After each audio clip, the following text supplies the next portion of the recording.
ناظرین آداب، منصف T V میں آپ کا بہت بہت استقبال ہے۔ آپ دیکھ رہے ہیں دین کی بات۔ ناظرین، اسلام ایک مکمل ضابطۂ حیات ہے جو زندگی کے ہر پہلو کے لیے رہنمائی فراہم کرتا ہے۔ فرد کی ذاتی زندگی ہو یا اجتماعی معاملات، سب کے لیے قرآن و سنت میں واضح تعلیمات موجود ہیں۔ انہی پہلوؤں میں سب سے اہم اور بنیادی پہلو فیملی لائف ہے۔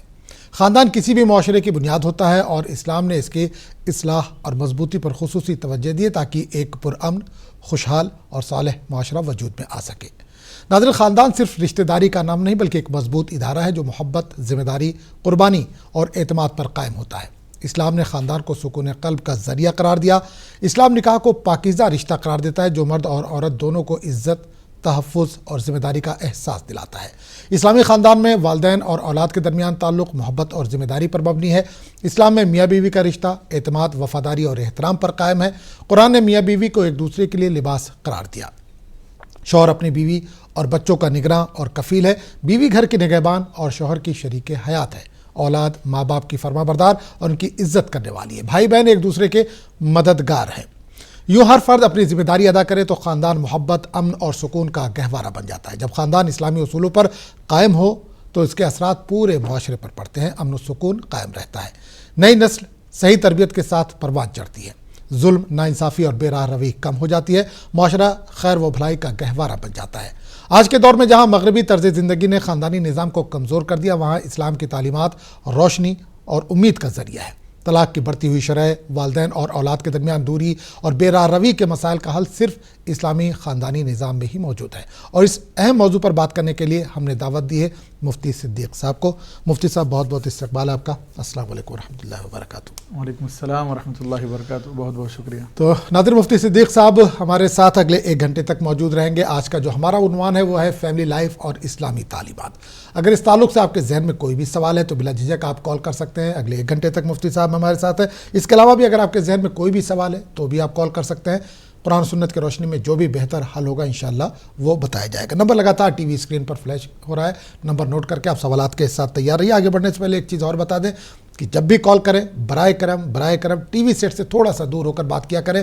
جس وقت آپ ہم سے بات کر رہے ہیں، مفتی صاحب سے گفتگو کر رہے ہیں، تو تھوڑا سا دور ہو کر بات کیجیے۔ جب آپ کا سوال مکمل ہو جائے تو آپ ٹی وی کے پاس آ کر اپنا جواب جو ہے وہ سن سکتے ہیں۔ بہرحال مفتی صاحب، آج کا جو ہمارا عنوان ہے وہ فیملی لائف اور اسلامی تعلیمات ہے۔ اس پر ایک مختصر سا بیان، اس کے بعد انشاءاللہ کالرز کو شامل کریں گے۔ الحمدللہ رب العالمین والصلاة والسلام علی سید الانبیاء و اشرف المرسلین وعلى آلہ الطیبین الطاہرین واصحابہ الاکرمین الافضلین وعلى من احبهم وتبعهم بإحسان اجمعین الى یوم الدین، اما بعد، فقد قال اللہ تبارک وتعالی فی القرآن المجید والفرقان الحمید، اعوذ باللہ من الشیطان الرجیم، بسم اللہ الرحمن الرحیم، یا ایہا الناس انا خلقناکم من ذکر و انثی وجعلناکم شعوبا وقبائل لتعارفوا ان اکرمکم عند اللہ اتقاکم، صدق اللہ العظیم۔ وقال تعالی فی شأن حبیبہ صلی اللہ علیہ وآلہ وسلم اجلالا و اکراما، بسم اللہ الرحمن الرحیم، ان اللہ وملائکتہ یصلون علی النبی یا ایہا الذین آمنوا صلوا علیہ وسلموا تسلیما، اللہم صلی علی سیدنا و مولانا محمد وعلی آلہ وصحبہ افضل صلواتک وعدد معلوماتک وبارک وسلم۔ محترم ناظرین و سامعین، ابھی آپ نے آج کا ہمارا عنوان سنا ہے کہ یہ آج کا ہمارا پروگرام فیملی کے متعلق ہونے والا ہے۔ فیملی کا اسلامی تصور کیا ہے؟ تو حضرات محترم، خطبہ مسنونہ میں جس آیت مبارکہ کی تلاوت کا میں نے شرف حاصل کیا ہے، اللہ تعالیٰ ارشاد فرماتا ہے، یا ایہا الناس انا خلقناکم من ذکر و انثی، اے لوگو ہم نے تم کو ایک مرد اور ایک عورت سے پیدا کیا، وجعلناکم شعوبا و قبائل، اور ہم نے تم کو قوموں اور قبیلوں میں تقسیم فرمایا ہے، لتعارفوا، اللہ تعالیٰ اس کا ریزن بیان کرتا ہے تاکہ تم ایک دوسرے کی پہچان رکھو، تاکہ تم ایک دوسرے کو پہچانو۔ ان اکرمکم عند اللہ اتقاکم، بے شک اللہ تعالیٰ کے نزدیک سب سے زیادہ مکرم، سب سے زیادہ باعزت وہ ہے جو سب سے زیادہ تقوی والا ہو۔ تو محترم ناظرین و سامعین، اس آیت مبارکہ میں اللہ تعالیٰ نے انسانوں کو مختلف قوموں میں اور مختلف قبیلوں میں تقسیم کرنے کا ذکر فرمایا ہے۔ اس سے خاندان کا اور اس کی اہمیت کا ہمیں پتہ چلتا ہے کہ اللہ تعالیٰ نے انسان کو شروع سے ہی ایک نظام کے ساتھ اور ایک خاندان کے ساتھ منسلک فرمایا ہے۔ اس کی اہمیت کو اللہ تعالیٰ نے خود قرآن مجید میں واضح الفاظ میں ارشاد فرمایا ہے کہ اللہ تعالیٰ نے تم کو قوموں اور قبیلوں میں اس لیے پیدا کیا، اس لیے منقسم کیا تاکہ تم ایک دوسرے کو پہچانو، ایک دوسرے کی پہچان رکھو، ایک دوسرے کی معرفت رکھو۔ تو یہ ہمارے لیے بے انتہا ضروری ہو جاتا ہے کہ ہم اس آیت مبارکہ پر عمل کرتے ہوئے اپنے خاندان کی اہمیت کو سمجھیں، اپنے گھر کی اہمیت کو سمجھیں، بڑے اپنی اہمیت کو سمجھیں، چھوٹے اپنے بڑوں کی اہمیت کو جانیں۔ یہ سلسلہ ہر ایک کے ساتھ وابستہ ہے کہ ماں باپ اپنے بچوں کا خیال رکھیں، بچے اپنے ماں باپ کی عزت کریں، احترام کریں، بہو اپنے ساس سسر کا احترام کریں، اور اسی طریقے سے جتنے بھی رشتے ہیں بھائی بہن کے، یہ سارے رشتے اللہ تعالیٰ نے بنائے ہیں۔ ان رشتوں کو جاننا اور اس کے احکامات کو سمجھنا اور اس کے مطابق زندگی گزارنا یہ انسان کے لیے بہت اہم ہے۔ چلیے بالکل اس پر لگاتار ہم بات کریں گے، اور اسلام میں فیملی لائف کو اتنی اہمیت کیوں دی گئی ہے اس پر بھی ایک بات کریں گے، لیکن اس سے پہلے ایک کالر ہمارے ساتھ جڑ گئے، ان سے بات کریں گے۔ جی السلام علیکم۔ وعلیکم السلام۔ جی کہاں سے بات کر رہے ہیں؟ جی اپنا سوال جی سوال کیجیے اپنا۔ جی میں کل جادو کے بارے میں ہمارا گھر پورا برباد ہو گیا، اس کے بارے میں سوال کری تھی، مگر ایک صاحب نے آپ کے ٹی وی کے چینل پہ یہ کہہ دیا کہ عورتیں ایسی بےہودہ باتیں کرتے ہیں، جھوٹ بولتے ہیں، مولوی صاحبوں کے پیچھے پھرتے ہیں، اور ایسے ایسی باتیں کرے، ہم تو غلط نہیں رہتے، ہم جھوٹ سچی بات بولنے والے۔ نہیں آپ کے لیے نہیں کہا، آپ کے لیے نہیں کہا گیا ہوگا، آپ کے لیے نہیں کہا گیا ہوگا، نہیں میرے لیے کہا گیا۔ آخری سوال ہم دو عورتوں، ہم دو لیڈیز کرے تھے جو بھی جادو کے متعلق تھے، تو انہوں بیچ میں آ کے ایسا بولے اصل ہم آپ لوگوں سے سوال کرتے، مگر جو بیچ میں سوال ہمارے جیسے سوال کرنے والوں سے جواب طلب نہیں کرتے نا، ان لوگوں کو کیا ضرورت ہے ہمارے بارے میں؟ نہیں آپ کے بارے میں نہیں کہا گیا۔ بہرحال کیا جاننا چاہتی ہیں؟ مفتی صاحب ہیں ہمارے ساتھ، اگر کچھ پوچھنا ہے تو پوچھ سکتی ہیں۔ ہم بہت تکلیف میں ہیں، ہمارے امی بیمار ہے، ہم بھی بیمار رہتے ہیں، ہمارے کو کوئی بھی دیکھنے والا نہیں ہے، ہم اکیلے ہیں۔ اس بارے میں اور پریشانی کے بارے میں کچھ بھی اگر ہمارا کو مسئلہ درپیش ہے تو ہم لوگ آپ سے سوال کرتے ہیں، مگر بیچ میں دوسروں کی کیا تکلیف؟ تو دوسرے کون بولے آپ کو؟ پہلے گھر والے بولتے تھے، باہر والے بھی بولتے ہیں۔ گھر والے بھی بول رہے ہیں، باہر والے بھی بول رہے ہیں۔ جی چلیے بالکل انشاءاللہ جواب دیا جائے گا۔ تو مفتی صاحب بہن کا جو یہ کال ہے، ایک اور کالر ہمارے ساتھ جڑے، پہلے ان سے بھی بات کر لیتے ہیں، پھر بہن کا جو سوال ہے اس کا جواب دیں گے۔ ہیلو السلام علیکم۔ وعلیکم السلام رحمۃ اللہ وبرکاتہ۔ جی کہاں سے بات کریں؟ اڑیسہ سے یقینا بیگم بول رہی ہوں۔ جی میں یہ جاننا چاہتی ہوں جو سورہ ہے، سورہ ملک وغیرہ جو ہے پڑھنے کے لیے جن بار میں جمعرات میں جمعہ میں، تو ہم لوگ کلام پاک کس وقت پڑھیں گے؟ تو سورہ تو بہت سارے پڑھنے کی ہے، اگر نہیں پڑھ سکے تو کوئی حرج ہے یا نہیں؟ کون سی سورہ کس دن پڑھیں زیادہ بہتر یہ جاننا چاہتی ہیں؟ جی سورہ کہف جمعے کے دن پڑھتی ہوں، تھوڑا سے پڑھتی ہوں، زیادہ پڑھ نہیں پاتی۔ سورہ ملک بھی جمعرات کے دن پڑھتی ہوں، اور یہ جاننا چاہتی ہوں کلام پاک رہ جاتی ہے، پڑھ نہیں پاتی۔ ٹھیک ہے، چلیے بالکل، تو اس کا کیا کیا جائے؟ چلیے بالکل انشاءاللہ بتایا جائے گا۔ بہت بہت شکریہ، آپ نے اڑیسہ سے کال کیا۔ مفتی صاحب پہلے ایک بہن نے جو کال کیا تھا جادو کے تعلق سے، کئی دن سے یہ کال کر رہے ہیں کہ ان کو لگ رہا ہے کہ کسی نے جادو کر دیا ہے اور پورا گھر پریشان ہے، تو اس پہ یہ بھی کہہ رہے ہیں کہ لوگ گھر والے بھی باہر والے بھی کہہ رہے ہیں کہ عورتیں تو ایسی ہوتی ہیں، مولانا کے پاس جاتی ہیں اور یہ کرتی ہیں، مطلب شک کی بنا پر، تو خود یہ بذات پریشان ہے، ان کا یہ کہنا ہے کہ کیا کریں وہ۔ بسم اللہ الرحمن الرحیم۔ محترم ناظرین و سامعین، یقیناً اس بات کو اچھی طریقے سے اپنے ذہن و دماغ میں ہمیں بٹھا لینا چاہیے، چاہے وہ مرد ہوں چاہے عورتیں ہوں، کہ اللہ تعالیٰ ہی ہمارے نفع اور نقصان کا مالک ہے۔ اللہ تعالیٰ کی جب تک مرضی شامل حال نہ ہو، نہ کوئی ہمیں فائدہ پہنچا سکتا ہے اور نہ کوئی ہمیں نقصان پہنچا سکتا ہے۔ کتنا بھی بڑا جادوگر ہو، وہ ہمارا کوئی بھی نقصان نہیں پہنچا سکتا، ہمیں ہمارا بال بھی بیکا نہیں کر سکتا جب تک اللہ کی مرضی نہ ہو۔ اور جب اللہ کی مرضی شامل حال ہو تو پھر چھوٹی سی چھوٹی چیز بھی ہمیں بڑی تکلیف دے جاتی ہے۔ یہ اللہ تعالیٰ کے فیصلے ہوتے ہیں، یہ اللہ تعالیٰ نے مقدر میں رکھا ہوتا ہے، اس پر ہمیں صبر کرنا چاہیے۔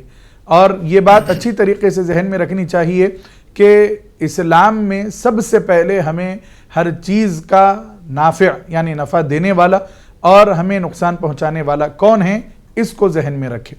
جب ہم اس یقین کو پختہ کر لیں گے کہ میرے ہر چیز کا میرا مالک اللہ ہے، تو پھر کوئی چیز ہمیں نقصان نہیں دے گی۔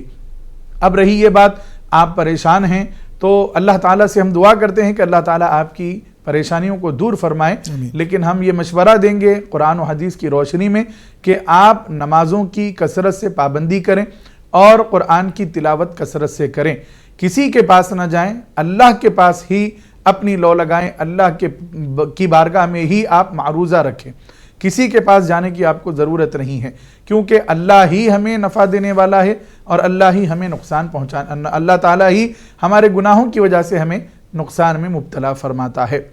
یہ اسلامی عقیدہ ہے، اس کو اچھی طریقے سے ذہن میں رکھے، اور قرآن کی آیتیں ہیں ان کو اللہ تعالیٰ نے اسی لیے نازل فرمایا ہے تاکہ اگر کسی پر جادو ہو جائے، کوئی مصیبت میں گھرا ہوا ہے تو وہ پڑھے، اس کی برکت سے اللہ جادو کو دور کر دیتا ہے۔ ایک ہے سورۃ الفلق اور دوسری سورت ہے سورۃ الناس، صبح شام اس کا ورد کریں اور اس کو اپنا حرز جان بنا لے، کثرت سے اس کو پڑھتے رہیں، اللہ تعالیٰ اس کی برکت سے ضرور آپ کو شفا عطا فرمائے گا، آپ کے گھر والوں کو شفا عطا فرمائے گا۔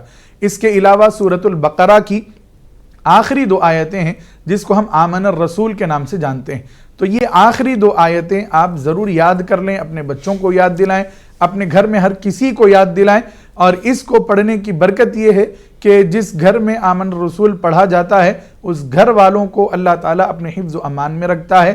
لہٰذا آپ یہ یقین رکھیں کہ میں یہ پڑھ رہی ہوں، یہ اللہ کا کلام ہے، یہ جب میں پڑھ لوں گی تو کوئی مجھے نقصان نہیں پہنچا سکے گا۔ اصل بات یہ ہے کہ ہمارے پاس توکل کی اور اللہ پر بھروسے کی بہت کمی ہو گئی، ہم چھوٹی چھوٹی بات پر ڈر جاتے ہیں اور شک ہمارے دلوں میں بیٹھ جاتا ہے، جس کی وجہ سے ہم پھر ادھر ادھر جاتے ہیں۔ یہ ہمارے لیے بے انتہا جاننے کی بات ہے اور سمجھنے کی بات ہے کہ ہم جس خالق نے ہم کو پیدا کیا ہے ہم اس کے پاس کتنا جا رہے ہیں اور جو اس کے بندے ہیں ان کے پاس کتنا جا رہے ہیں۔ یقیناً اگر کسی نے جادو کیا ہے تو جادو برحق ہے، ہوتا ہے، اس کے اثرات بھی ہوتے ہیں، اس کے لیے اللہ تعالیٰ نے اپنے بندوں کو بھی رکھا ہے جو آپ کا علاج کرتے ہیں۔ جس طرح ہم ظاہری بیماری کے لیے ڈاکٹر کے پاس جاتے ہیں، ویسے ہی روحانی بیماریوں کے لیے بھی ہمیں کسی اچھے عالم دین یا عامل باعمل کے پاس جانا ضروری ہے۔ اب ہمارے معاشرے میں ایسا ہو گیا ہے کہ نمازوں سے اور شریعت سے کوئی لینا دینا عامل کو نہیں ہوتا ہے، اور وہ بیٹھا ہوا ہوتا ہے، لوگ اس کے پاس جاتے رہتے ہیں، اپنے دکھڑے سناتے ہیں، وہ دعویٰ کرتا ہے کہ میں آپ کا علاج کر دوں گا، پیسے لیتا ہے۔ تو یہ ایک معاشرے میں ہمارے برائی پنپ گئی ہے اور چل رہی ہے، اسی لیے شاید آپ کو کسی نے کہہ دیا ہو، لیکن اچھے عاملین بھی موجود ہیں جو باعمل ہوتے ہیں، شریعت کے پابند ہوتے ہیں، قرآن و حدیث سے علاج کرتے ہیں۔ آپ ان کی تلاش کریں، ان کے پاس جا کر یقیناً اگر آپ کے ساتھ اگر کوئی ایسا معاملہ ہے تو وہاں پر آپ علاج کرائیں، لیکن یقین یہ رکھیں کہ اللہ تعالیٰ شفا دینے والا ہے۔ جو بھی اپنی زبان سے کہے گا کوئی بھی تو اس پر اندھا دھن بھروسہ نہ کریں، بھروسہ اللہ کی ذات پر کریں۔ ہاں، احتیاطی تدابیر ضرور اختیار کریں۔ ہم سب سے پہلے ہمارے مکرم ناظرین کو یہ بتا دینا چاہتے ہیں کہ باوضو رہنا سیکھیں۔ مسلمان ہمیشہ باوضو رہنا چاہیے، جب مسلمان باوضو رہے گا اس پر کسی قسم کا کوئی اثر نہیں ہوگا۔ بہن کا کال 2-3 دن سے آ رہا ہے، 2-3 دن سے ان کو یہی جواب دیا جا رہا ہے کہ بھائی گھر کو پاک صاف رکھیں، باوضو رہیں اور دماغ سے تھوڑا سا مضبوط رہیں۔ تھوڑی سی بھی طبیعت خراب ہوئی، کوئی پریشانی آئی تو فلاں رشتہ دار نے آپ کو اوپر جادو کر دیا، ایسا نہیں ہے، اللہ پر بھروسہ رکھے۔ لگاتار 3 دن سے ہم یہی ان کو سمجھا رہے ہیں، آج پھر بہن نے کال کیا ہے۔ جی تو آپ کو میں یہی مشورہ دوں گا کہ آپ اپنے یقین کو اللہ پر مضبوط کریں، جتنا پختہ آپ کا یقین ہوگا اللہ کی اتنی زیادہ مدد شامل حال ہوگی۔